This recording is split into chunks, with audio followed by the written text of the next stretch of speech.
Hello. How we doing?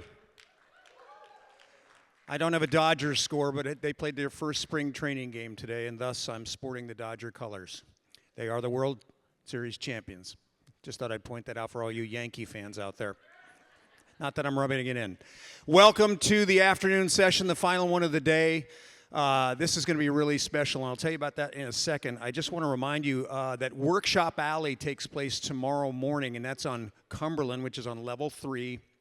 Those are hands-on workshops, skills you can take right back to your workplace and put them to use right away. So please check that out tomorrow. They're outstanding. We've already seen what they look like, and I think you're going to get a lot out of them. We are so honored to have this group of people with us today, and for Old Dominion, they're going to hang around and play Acoustic Alley tonight. So please show up to Acoustic Alley. It's going to be a fantastic evening with Tyler Hubbard, Red Akins, Mackenzie Carpenter, and Johnny Clausen. But this is a special kind of interview where we started this last year where it's sort of peer-to-peer, you know, artist to artist talking, and you'll get some really inside baseball stuff. We're so happy to have Shane McAnally moderate this conversation. Shane is a singer, a songwriter, a producer, a Grammy winner, a CMA winner. He's Tony nominated. I don't know, have I left anything out? Because there's a lot that this guy has done in our business over the years. So he's going to moderate this conversation with the 7-time CMA Vocal Group of the Year. Please welcome Shane McAnally and Old Dominion. Hi. All right. Is anybody out there? Hi, everybody. Thank you guys for taking the time to come and hang out with us. I'm just going to have a conversation with these guys and maybe give you some insight on to the way these guys ended up 7-time CMA winning Vocal Group of the Year. The answer is we don't know. Yeah. So I'm going to introduce them by name real quick. You don't have to applaud for each one of them unless you feel inclined. You can. Yeah, I was gonna say you can. Just pick your favorite. This is Matthew Ramsey. Oh, this is going to be one of those things. Yeah, I want like the applause Matthew meter that does Ramsey. this. Yeah. This is Brad Tersey. Oh, wow. That really took off. Trevor Rosen. Jeff Sprung. It's a confidence meter. Confidence meter, yeah. Well, where's Whit is the Whit's question. Sellers. Is not here today. Yeah. So Still in the band, don't worry. we're gonna first talk about why I am here is because we've been working together for a long time and writing songs together for a long time, and let's jump into how this happened. And I would like for you to start the way, you know, it got to Old Dominion, but also with, you know, maybe talk about how the band had so many names and how you got here. I know you tell this story all the time, but, you know, that's what we're doing. I mean, the way the band sort of happened was I moved here in 2002 to be a songwriter, and that's why Trevor moved here, and Brad moved here. We all were just trying to be songwriters, and I ended up getting a MySpace message from a shirtless, pasty dude down there on the end, saying that he was thinking about moving to Nashville too. So I met and had beers with him, and he happened to be. These guys, Jeff and Brad, went to college together at James Madison University with Whit. I grew up in the same county as Whit. I've known Whit since 7th grade. And they went to college. They were in bands, and I would go open for Jeff's band, and they were my favorite band. And so when he messaged me, I was like, yeah, you got to come down here. Meanwhile, Trevor and I were writing songs, and we just started playing music in town as much as we could, playing the songs that we were writing for people, trying to make a living doing that. So at Trevor's birthday this week, Trevor had a big birthday party this week, and you told a story that I actually want Trevor to tell about how he forced how you himself into forced the band. yourself into the band. I mean, I don't see it that way. No, like I said, Matthew was one of the first people I met in town, and we were writing a lot of songs, and I was a fan. So I would always go and watch him play with Jeff and Whit and a number of people, whoever they were playing with. And eventually, they were playing a lot of songs we wrote. So I would jump up and, sing harmonies on the songs we wrote together. Did you feel invited, or was this just something you decided to do? Well, nobody was doing harmonies, so in my mind, I was invited. So sure. Yeah, he's like, these are my songs. They need background vocals. Yeah, Like, they're screwing them up without my background vocals. So, yeah, but then I loved all the other songs, too. So even the ones I didn't write, I started jumping up and doing those ones, too. And then I just kind of wouldn't get off the stage. And so eventually, I remember one time, Matt came up to me and he was like, "Are you going to, come every time?" And I was like, I mean, yeah, I guess if I'm around. And he's like, I mean, are you in the band? And I was like, yeah, sure, I guess I'm in the band. And that's how I ended up in which the band. also at that point we didn't really have a name. We definitely tried different things. We were going by my name. We tried a couple of different ideas, but never could quite land on anything. Well, we weren't even really trying to be a band, Right. was the thing. It was we were just trying to showcase songs. So when I was in the band, I didn't think we were going to try to get a record deal or anything. I just really liked all the guys, and I liked playing, and I loved the music. So that was really why I kept showing up. Jeff, were you trying to be in a band? No, I mean, not really. That was the I thing. feel like if you're in a band, you're trying to be in a band. Well, he was also it started too, he was my buddy and I was broke. And it was we're playing these songs and I was like, who can I get to play bass for free? And it was Jeff. Just the guy. Yeah, I mean, we had that motto for so long. It was this is never going to work anyway. So I don't think any of us were thinking this is our path to success. It was just we're having fun. Yeah, we were pretty deep into the process when we finally were like, maybe we should try. Yeah. There was definitely some interest around us happening because at that point we were having success as songwriters and people started to kind of show up and see us play songs that we'd written for other people. We'd been in town long enough that we had made a little name for ourselves, and there were people that were pushing us before we were pushing ourselves, for sure. And then we hit the wall, and everybody turned us down once we decided to try. Well, when I asked Jeff about did you want to be in a band, I think what's interesting is it seems like when someone does something this big, if a band turns into this, there had to have been an intention, a childhood dream of I'm going to be a rock star. Was that on your bingo card, or was it literally just you played bass and did you think I would really love to get that sort of platform someday? Oh, for sure. I think that that is definitely the common thread between the five of us is you grow up in your early teens and you go, that would be amazing. That would be the dream job. Yeah. But also, when we hit this point, we're all grown men. So it's we thought, well, that's never going to really happen. Yeah. So let's just have fun. I think we all hit that point. We were when Brad too. When he moved to Nashville, I think we had all reached the point of going, okay, that dream's not going to happen. Yeah. How can we make a living making music that doesn't entail us being rock stars? Well, Brad had a record deal already. Yeah. Yeah, I mean, I think I had one record deal before. Get in that microphone. Oh, sorry.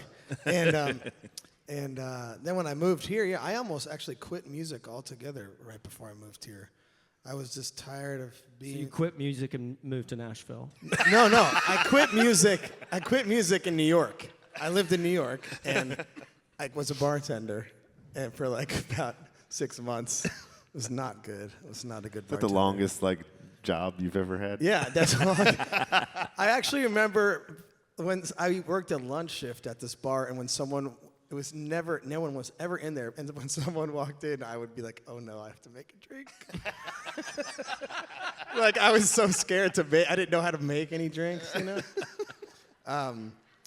But yeah, then my dad actually, and my mom always gets mad when I leave her out of the story. My parents, they kind of encouraged me to keep going, and like he was saying, I thought, well, okay, I can be Nashville's a place where I can write music and still make a living doing music, So when I moved down here, I was like, I was done with, I was like, I'm never going to be in another band ever again. I mean, I played guitar for other artists. Like, instead of getting another job, I would play guitar for other, Brett Eldridge and Emily West and Troy Olsen, a lot of people that had record deals, and some of them still do have record deals.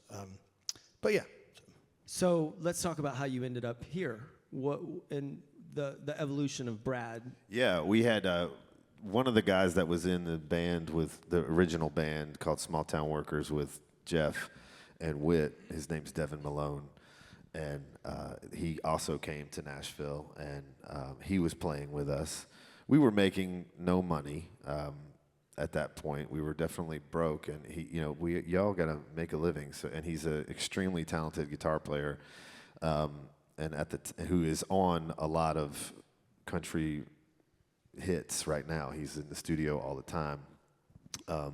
But he had picked up a gig playing for Hunter Hayes, and we couldn't pay, so he has to pay his bills, and so in the meantime we had gigs scheduled, and we would always have to sub out for him. And Brad wound up being a regular sub that we called as another guy from Virginia that we knew. Let's call another buddy that can come out and take Devin's place, and it just got to the point where Brad was playing more than Devin was. And we talked to Devin, and he was like, man, I need to pay my bills. I don't think I can do this. And we were nowhere close to making it or anything. No. We still kind of felt like it probably wasn't going to happen, so we understood why Devin couldn't stay. The show that broke, we always laugh, the show that, Devo is what we call him, the show that broke Devo, we were playing at a place, I don't know if you've ever heard, in Terre Haute, Indiana, called Show Me's, which is basically a knockoff Hooters. So Show Me. that was the one that broke Devo. He was just in the corner like, I can't do this anymore. And we were like, we get it, man. Yeah, okay. That's okay, buddy. Neither can we, but what choice do we have? Yeah, and I mean, and because I had, I moved here to be a songwriter, I had, in that time, acquired a publishing deal. So I fortunately, between that and doing some other gigs, I could afford to play for nothing. And we had also, right around that time, we had started working with Clint. So we had a manager that was a big deal. And so we had gotten that first little piece of the puzzle that we needed to kind of elevate us to the next level. So it was a calculated risk on your part to and I mean, to be honest, like one of the reasons that, again, when I came here, in 2008, I was like, I'm done with bands, I can't do it anymore. But the music that they were writing was so cool to me that I was like, wow, okay, I have to try this one more time. This is crazy. This is crazy. This is dumb. It's probably gonna mess up my whole thing, but I'm gonna do it anyway. So I want to talk about how I ended up working with these guys and how it sort of just almost accidentally happened that I would be called a producer, and it was really because of them. We, Matt and Trevor and I, were writing a lot of songs together, and we would do these triple demo sessions where we would go in and all day long with the three of us and Brandy Clark and Josh Osborne and Matt Jenkins, we would book out a studio and do 3 sessions with musicians and record the songs we had been writing. And we could do it really fast. In an all-day session, we could get 15 songs. And so what happened was, little by little, as we're all in this room, I was sort of the most opinionated and the loudest person, and everybody's so polite. And I would sort of get pushed to the board, and they would say, we don't like what this guy's doing, or we don't like this part. Tell him, Shane. Go tell him. And so I sort of... You be the asshole. Yeah, so I would be like, we don't like that. And what happened was we in here, but they always knew that I was the deliverer of bad news. And usually it was my opinion. Since then, he's refined his comments, too. One was, Trevor, whatever you're doing, never do that again. Trevor, I'll pay you $1 million to stop doing what you're doing. which I had to give him $1 million. So basically, there were a couple of songs in particular that went on to be hits for other people, but they had Matthew's voice on the demos. And the one in particular is "Say You Do," that Dierks Bentley recorded. And the demo with his voice and with Trevor's harmony, and although it wasn't the guys playing on the demo, it just started to, there was a sound happening. And with Matthew's voice, you started to hear more artistry than a demo singer. And that was sort of the beginning of how we would then go in and record with you guys as the musicians, and that's when the sound really started to and we had those conversations, within the band and with Clint, our management, about making a project and try to shopping it to labels. So the discussions were, who's going to produce, and every name in the book, came up, and then we just, and actually, Shane was our really close friend at this point, and creative partner, and so we not a producer. I mean, No. the thing was, I wasn't around town like producing records. Right, when we'd just known you for so long and trusted his input. So we were sitting at lunch one day just talking to him about what we were going to do and who we should get, and he's throwing out names too. And then it just kind of occurred to us, like, well, man, why don't you do it? You're so good in those demo sessions, and you know us, and you're writing these songs with us. Would you want to try and see? And luckily, he did. It really turns into more of a.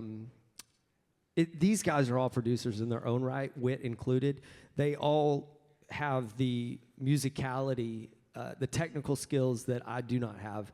It's more about having a voice in the room that's not always in the middle of it, that's not always on the bus, that is not always on stage, that I can hear it from a different angle and hopefully hear it the way other people will. And so that has really served us in the relationship of what we do in the studio, because I really feel just more like a fly on the wall and am able to say what is and isn't working, because these guys are like truly like brothers. Meaning, a lot of times you say, this is like my brother, I love him. These guys are like brothers in the way that they beat the shit out of each other sometimes on the bus. And so... It is ruthless, by the way. And no, but the truth is, look, there's a lot of inner workings of being with someone that much. They spend more time with each other than they do with their families. And so it's not always easy to just take yourself out of the personalities and all of the things that are going on with you guys, and then go in the studio and pretend like none of that is going on. And so it's good for somebody who doesn't have that going on as well. So I want to talk about the first record. And there were songs recorded before the first record that were sort of put out on Sirius, and there were some things recorded, but I want to jump into the first thing that I heard that you guys wrote as a band. And with everyone in the room, you were doing a rehearsal, and they're basically just calling me saying, I think we're on to something, I think we have something. There were a lot of songs circulating, but like Clint said, we needed something that really could be the first big single. And they started playing, and I went down to the rehearsal, and do you guys remember how Break Up With Him started? Yeah, I mean, the Break Up With Him in general, at this point, we were in a van driving around the country, playing for $500 here and there, and we were playing a lunch picnic for Kohl's department store. Great company. Somewhere, I don't know where, but we had sound check at like noon, and we were just noodling around, like a band does, jamming on stuff. And at this point, we did have some hits as songwriters, so we kind of knew when something was worth recording. And Trevor pulled out his phone and recorded the. I might even have it. Oh yeah, I bet you do. Pulled out his phone and recorded the little jam that we had going, and then in the van, like late at night, I was kind of thinking about it and had this idea for a one-sided phone conversation song. And so he was awake and in the back, and we were whispering into the phone to like not wake the other guys up. Also, I should make it known, these guys share a bunk on the road, Trevor and Matthew. Yeah. They sleep in the same bunk. But so I was whispering, "Hey girl, what's up?" And we were just making each other laugh, to write this song. And then we finished it later at a friend's like hunting cabin in Texas. But then we used to rehearse at the Musicians Union. It was the only free place that we could find to rehearse, and we called. Well, that was actually also that was when I discovered you could play piano. Oh yeah, that fateful day. He sits down at the piano. I was like, "What the hell are you doing, dude? Like, why have I known you this long and didn't know you could play piano like that?" And so we started. And I never wanted to play keys either, so Yeah. I was like, He still "Oh doesn't." no!" Then I had to start bringing a keyboard. But then we started like we're just kind of running through that song, and there was something happening that we knew was different about that song. And at that point in our careers, because we were on a roll as songwriters, it was a really tough choice on what we were going to pitch to other artists and what we were going to keep for ourselves. And mostly, all of them we were pitching to other artists. And that was the first one. Break Up With Them was the first one we were like, don't let anybody hear this because there's something different here. It also was the first time that a song felt like it was so specifically them. It was trying to define a sound when you have this many incredible songwriters who are having hits with other people. That song, still to this day, I don't know who would record that song but you guys. It was just so definitive. And I think that was, Break Up With Him was probably the most important piece from taking you from a band that has big dreams to actually going, oh, this is how you translate this to an actual radio career and touring career. Brad, do you remember that process and what you thought of that song? Oh yeah, I mean, it was just so cool. I just remember like the phrasing and the lyrics, and it was like nothing I had heard before. And I mean, I think that the sentiment, I think one of the reasons it became such a big song is it's something that like just needs to be said, that no one has the balls to say, like to somebody else, you know what I mean? If they're in a relationship, and I think that that's why it connected. I personally think. Yeah, it's on the surface a silly little Right. ditty, but we've met so many people that still to this day come up to us and go, "We're together because of that song, because Yeah. I played it for her, and she was like, 'You're right,' and Everyone's we've been married." trapped in a relationship before that they don't Totally. want to be in or whatever. Yeah. So I think. So the process of the whole band writing like that is unusual because a lot of times the guys are writing with other people when they're in town. Make It Sweet is an example of a song that the guys all wrote in the room at the same time. The current single, Coming Home, is one that was written that way. Can you think, Jeff, to a song that you weren't a part of the writing process, that you would call, what is your favorite song that was recorded and possibly maybe a different song that you love to play? What song just really speaks to you, like that you can hear almost as a fan? Oh yeah, How Good Is That? For sure is the one. Which also is funny because it was one where during the song selection for the recording process, the demo I could not fall in love with. I was going to say, that was surprising. I didn't think you liked that song. The whole like the demo process, like where we're selecting songs to record, I kept going, I'm not hearing this. I do not like this song. It doesn't sound like us. It doesn't feel right. And then somewhere in the recording process and the transformation of it to becoming our song, I fell in love with it. And now to play it live, the first couple notes where the full band kicks in, it's my favorite. Yeah. And now it's the name of our tours. Oh, tickets on sale. So they've had a lot of big hits, a lot of number ones, but there is a career-defining moment that happened with a song called One Man Band.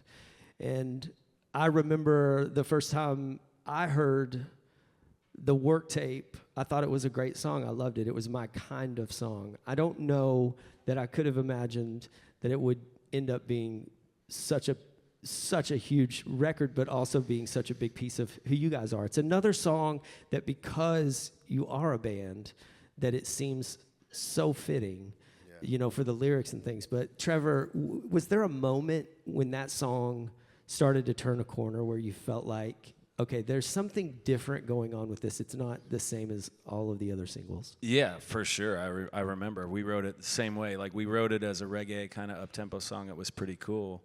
And, we liked it. We were on the road at the time, and we were in a dressing room maybe like a month or two after that, I think in Grand Rapids. And Brad was in the dressing room. He had a little electric guitar in there, and he was playing it, how the opening riff. And I was like, what is that? Is that a one-man band? He's like, yeah, I just thought maybe it could be this way. And I mean, it was like right away, we're like, oh my God, that's it. And I saw the song in a completely different way. And I really did feel, you never know. Like, you have your opinions of what songs you think are going to do well, and sometimes they do and sometimes they don't. But when I heard you playing it that way, it was like I saw the whole thing. And I was like, this just jumps off the page in a different way. And I really felt like, at the time, like Thomas Rhett had just had like Die a Happy Man, which sort of was a different sound. And I felt like that could be our sort of Die a Happy Man. It really did hit me that way when I heard you playing it that way. I was only doing that because sometimes before we go to the studio, I get really nervous that I'm not going to know what to play. So I try to figure out some stuff before we go in. So I think I was probably doing that. Do you think, Brad, that sorry to interrupt you. You want to say something No, go about ahead. it? You sure? Mm-hmm. I was going to change subjects. No, you go ahead. Oh, this could be it. Well, This no, better be good I was now. just gonna add that we tried that song out live in Chicago. It was a Allstate Arena in Chicago, and new songs don't typically get a huge reaction especially when it's that many people. You just play them sort of for yourself or to try things out, and the reaction to that song was so big that we came off stage going, that might be something that we need to pay attention to, because it was such a distinct feeling to be able to play a brand new song in front of everybody, and it felt like they were already singing it, which was mind-blowing.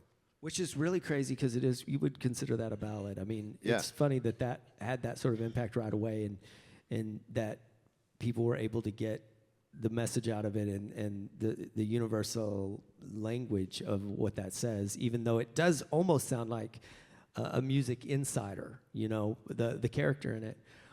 So I want to tell you a little bit about the process in the studio. One of the things, and the reason I'm thinking of this is because Brad was talking about, and Trevor mentioned when Brad came up with that guitar part, Brad's instinct when it comes to how the guitar should speak is bar none. It is such an important piece to this band and why they sound unique, not only in lyrics, not only in the way Matthew sings. Everybody does something that wouldn't be done with regular studio musicians, and most of all Brad. And so I want to ask you, when it comes to these signature licks, that, because you write beyond that, but when we're in the studio, one of the things that drives me the craziest about Brad is that he does something you love, and if you're not recording, good luck ever finding it again. Do that thing you did. I don't remember. But is there a moment where you think, when you're going up, because a lot of times I'll see you play something over and over, and you keep doing it, and you keep tweaking it, you keep changing it.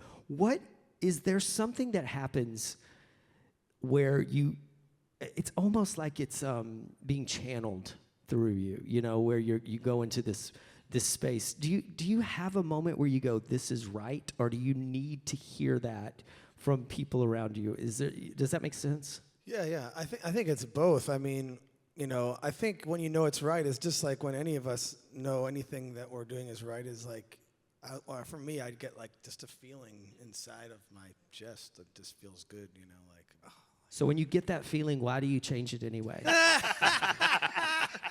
You're so damn sure. Because there's a better feeling in there somewhere. The Brad Tersey story. Ain't that the truth? I'll say too about you is like, whenever, like in the studio, it's like whenever he's kind of like working out parts, he's in there kind of going through stuff, and he's listening, he's hearing the song in his head, and he's playing these parts, and we obviously can't hear what he's hearing in his head. We just hear what he's kind of working through. And I've learned, because initially I was always like, that's weird. I don't know what he's doing. That sounds so weird. And then he'll be like, okay, hit record, and then he does it, and you're like, holy shit, that's amazing. Or even there are moments where the first thing you lay down to match a song, Yes. I'm like, this makes no sense. And then you layer something on top of it, and I go, oh. Yeah. Those are some of my favorite moments. Yeah, Thanks. I remember when we were in North Carolina, and we got to make a record, which I think was a dream situation, Time, Tequila, and Therapy, and we made the record in real time. We were there for a few weeks. We wrote songs in the daytime. We recorded them as we wrote them. It was the greatest creative experience ever. And there was a moment, and I'm talking about the layering. I'm not even sure specifically between Trevor and Brad who came up with this, but I remember on the song Hawaii, when there was the loop of that lick, and then we started layering over it. And that's those sort of things are such magic moments. Do you remember how that happened? Yeah, I do. That was Brad. But I remember we wanted to make it, it was called Hawaii, and it was about Hawaii. So we were just like, well, let's just go for it. Let's get Hawaiian sounding instruments. And Brad jumped into the acoustic booth and was like, let me just work on something for a second. And he had that little ukulele. And it was the same thing. It was like he kind of found a part, and then, okay, give me another thing, and found a little harmony on that part. And it was so cool. And then when Whit hit, he dropped into that beat, which I did not hear that song that way. And when Whit played that beat on that kit and just hit it with that loop, I was like, oh my God, it just knocked me over. That was a magical moment, and there were many on that trip. One of the things that came out of that trip was I was on a boat that day. That has become such a great live staple for you guys. There's so much fun watching what happens live when that song is played. You actually do feel like you're on a boat. So there might be some questions. RJ, Yes, sir, there are questions. Yeah. We have many questions. Okay, great. Fire away. Which country song do you wish you could have recorded as your own, as a group? I think one of you touched on that a minute ago, but... That we'd written for other people, yes, maybe? sir, that you've written and someone else recorded that you go, God, that was good for us. I mean, at this point, I think a lot of them. Yeah. Yeah, I think, well, when Shane was talking about Say You Do for Dierks Bentley, that happened, that did sort of become a guidepost for us. Like, we definitely, could kind of see a direction with that song, and we started playing it and going, okay, this feels different, sounds different, and we can play it really well. And it started to be a part of our show, and then Dierks wanted it, and it was a tough one to be like, oh, okay, we're still broke, so I guess you can have it, but that one was, luckily, that's what needed to happen. Ultimately, they all needed to find their home and play into this story to get us to where we were ultimately going to go. But that one was a tough one. There's also been a great thing that's happened for them, for these hits to happen alongside, because it's given them a great deal of credibility as songwriters. And so I think the Say You Do thing is an example of that, because they also got to go out on the road only having one hit in the beginning, but they could play songs that they had written for other people, and that was really interesting. And one of the songs that they wrote, Save It for a Rainy Day, for Kenny Chesney, I think it served as it was such a gateway or a segue into Kenny having Brad and Matthew out on the stage with him during his set. And so many people got to see them. And I think a lot of people discovered you guys that way. And I think it's been a real gift. It did so much more than just become a number one song. Yeah. Yeah, you don't, as a songwriter, that opportunity, it's insane, first of all, as a songwriter, that anyone would ever choose your song. There's just so many great songs out there. And then someone chooses it. And then not only someone like Kenny Chesney chooses it. And then not only that, they decide to make it a single. And then not only that, you're on tour with them and you get to watch it. And then not only that, you get to go on stage and perform it with them. There's a football stadium of people singing it. Just the journey that song has taken us on. No songwriter, it's so specific to us that just that just doesn't happen to that level. I've had 10 number ones with Kenny Chesney. He's never invited me on stage to sing. That. You have another question? I got another one here. I think it's a good one. Being broke seems to be a steady theme in your story today. Yeah. Well, it used to be. Not anymore. Okay, which leads me to the actual question. When was the day when you felt like you weren't broke? Weren't broke? Weren't broke. We're not broke. Yesterday-ish? You know, I think for me, there's lots of different ways to measure success, and that I think, you know, when I still was broke, the only thing I ever wanted out of success as far as money goes was that I spoke this out loud. I just remember saying, all I want is to be able to afford to go see my family wherever they are, whenever I want, and not have to budget for it, not have to think about it. I just want to be able to go see them. And so the moment, I can't remember exactly what time that was, but because it happens kind of gradually, but then you kind of look around and realize, like, oh, I can just buy plane tickets or have someone drive me, and like, to me, that's what was always in the back of my mind. I remember my moment. It was actually, we were lucky enough. We had with the Dierks Bentley, that was the number one song. And Shane and I wrote a song called Better Dig 2 for the band Perry that ended up being my first number one. And I remember I had like put all my chips into the music career. And I mean, I had publishing deals, but we were broke. You know, we had kids. And I mean, when I said broke, it was like I had done the dance of like transferring the credit card balances. And it got to the point of figuring out which bill not to pay. And it was really like I had transferred them enough, and the gig was up like pretty much the month that Better Dig 2 went number one. And you don't get the money right away, but we were having a number one party for Better Dig 2, and I wanted my family to be able to come down for it. And I was going to put them up at this nice hotel. And then I went to do it, and I realized I had I had like 13 cents in my bank account. And so I called my mom, and I was like, can you just pay for these hotel rooms? I'm sorry. I said, I promise I'll pay you back. And then it was like a couple months after that, a check came in, and we paid off all the credit cards in one payment. So it was like, it was just this giant weight off of my shoulders. Yeah. What song or songs in your set that you know you have to play every night come as a surprise to you? That are a surprise to us? Yeah, that when you first recorded them, no idea that that's something that you're gonna that Yeah. fans expect you to play every time you hit the stage. I think for me was Hotel Key.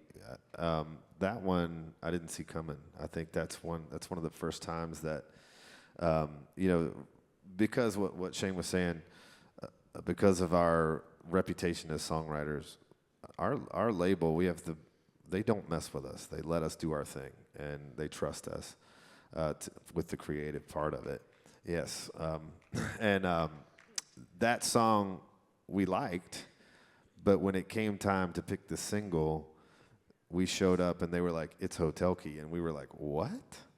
I was, at least. I just didn't know that was going to wind up being as big of a song in our set as it became. You didn't know the ad campaign they had planned for it, though. No. It's funny with that song specifically because I remember that moment because I think I may have. It seems like it was between that and Be With Me. Yeah, Be With Me was that. And I too was surprised by Hotel Key. And look, who knows what would have happened if Be With Me had been the single? It could have been just as big. But there is something that happens at their shows in Hotel Key.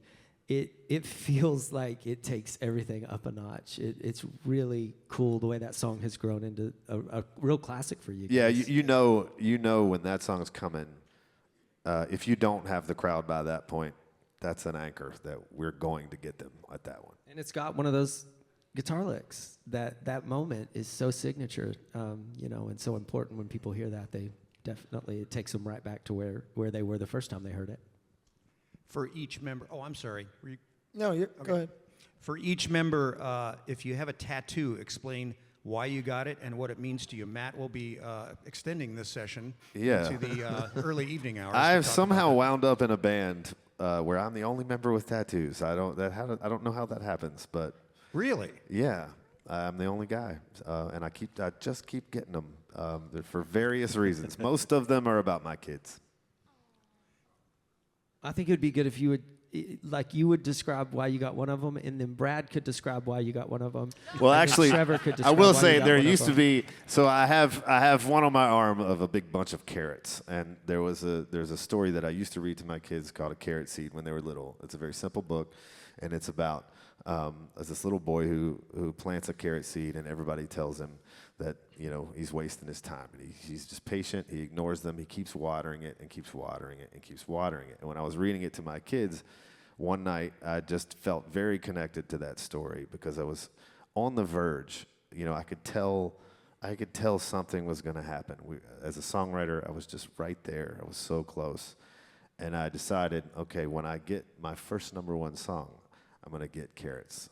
And so when Say You Do went #1, I got a big bunch of carrots. Well, it's a weird tattoo, and so it sparks conversations a lot of times. And it used to be one of my only most visible tattoos. And so people would always ask, why the carrots? And that's when I would just let Jeff take over and tell the story, and he would make up something different. Yeah, every we time. started having this game where I would come up with the most outlandish, drawn-out story about where the tattoos came from. I was always on a tennis team somewhere, and it would somehow wind its way to carrots. Either tennis or soccer, some sort of scholarship that fell through, and then the job. Yeah.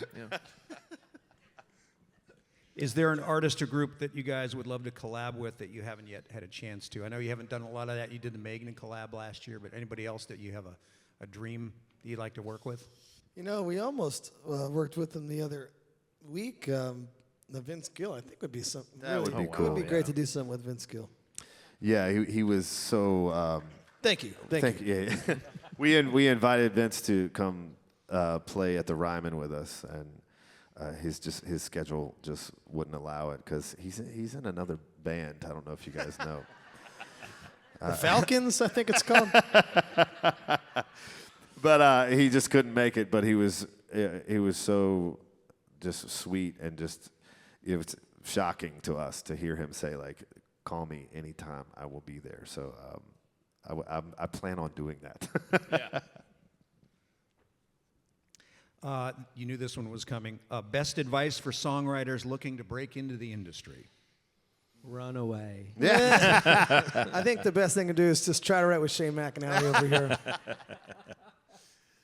Yeah, I mean, I think that the key is, one thing is just do it constantly and do it with as many, go out and watch great songwriters and try to write with as many people as you can, because it takes writing a ton of songs. I mean, even still, we write a ton of songs.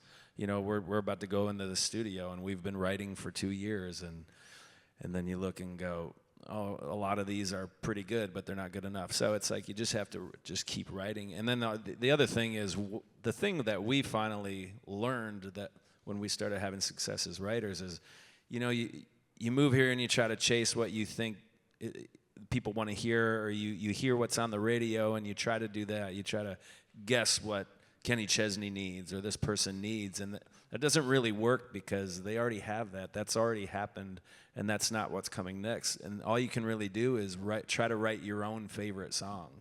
If you write a song that you can't wait to play over and over again, then you're probably a lot closer doing it that way. Yeah.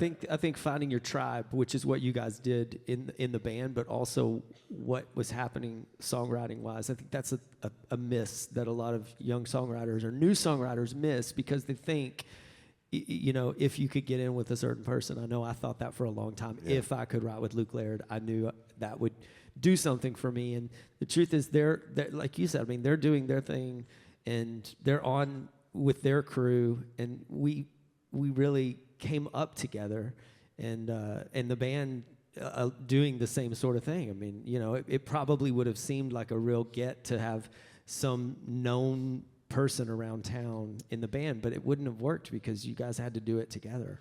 Yeah, I mean, like you said, you know, if I could just write with Luke Laird, well, guess what? Luke Laird writes bad songs too, you know, just like everybody else. So it's like, you know, again, like Trevor said, just you got to keep writing and you know, anyone can be good on any day, and you know, just keep doing it, keep going. Yeah, the only other thing I would add is the people always do say that, how do I, you know, to break into the business, like you kind of have to let go of that mindset and just adopt more of a mindset of how do I get better, and how do I keep learning and growing and pushing myself, and realize there are no shortcuts. That, you know, you're always gonna have that desire to break in. That's not going anywhere. But if you set your sights on that, you're gonna miss. That's what's just dawned on me. It's so funny because like you said, and like me, like we all thought that, but we still got here. You know what I mean? Like, we all made all the mistakes that we're telling you not have to make. Yeah. So we don't know what the hell we're talking about. Well, you know, I think we did make all those mistakes, but then we got to a point, Right, you said, right. where you do learn, like, that's not what's working. If you chase success, you're really not going to find success. If you chase greatness or being great at your craft, then the success will follow. Yeah, before I moved to town, I had the opportunity to meet and talk to Daryl Scott, who's an amazing songwriter and just legendary musician. And I asked him, you know, what do you think? I'm thinking about moving to Nashville. What do you think? And he said, if you're going there to be a star, don't. But if you're going there to be surrounded by the best musicians, the best songwriters in the world, and learn from them and try to get better, then by all means, I think you should. So that was You really showed him. Yeah. That's the mindset that I still try to keep, is how do I learn and not chase after it. And it's a trap. You know, the traps are everywhere to chase after, and you slip every once in a while, but then you have to come back to that original mindset. Let's do one more question. Thank you. You guys are a mainstay on country radio and streaming platforms. Your songs are played all the time. But I wonder, have any of you ever ugly cried when you first heard your song on the radio? Or is hearing your song on the radio, is that normalized now, or does that still have a powerful meaning for you when it happens? I can tell you this. I don't know that I've saw them ugly cry, but I ugly cried when I was at Good Morning America with y'all at 6 in the morning. Just exhaustion. When y'all first did it, I remember y'all were playing like Snapback or something. Do you remember this? And I got to go with them, and it was the first big television thing y'all did. And I was standing behind the camera, and it was like 6 in the morning, and they're like singing Snapback, and I'm bawling. And they're just like, God, you are so gay.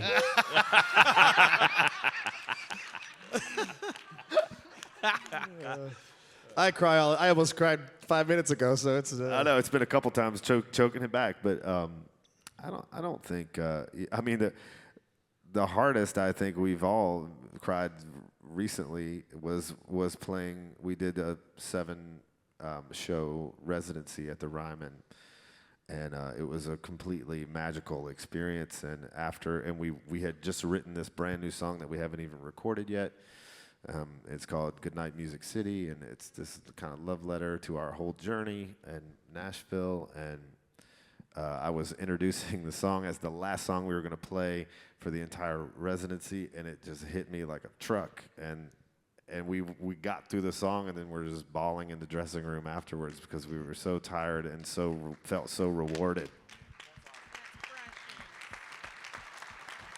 Don't make me cry, man. What the heck? Well, I think that's a perfect way to wrap this up, and our timer says we have 1 minute to go. 1 minute, 1:08. So we have 1 minute. I really just want to thank you guys for doing this, for letting people inside a little bit, and I'm grateful that I got to sit up here with them, because I know what it's like to just be in a room with this much talent, this much energy, and this much laughter all the time. They could have a TV show, and I would love to, be the one filming it, because there is this crew and the people that work with Old Dominion. They come from the purest place, and it is about making people happy and serving the music. So we appreciate that all of you have some hand in that out there, and that you support these guys, and that you showed up to listen to them today. And thank you for letting me be a part. Old Dominion. 18 seconds.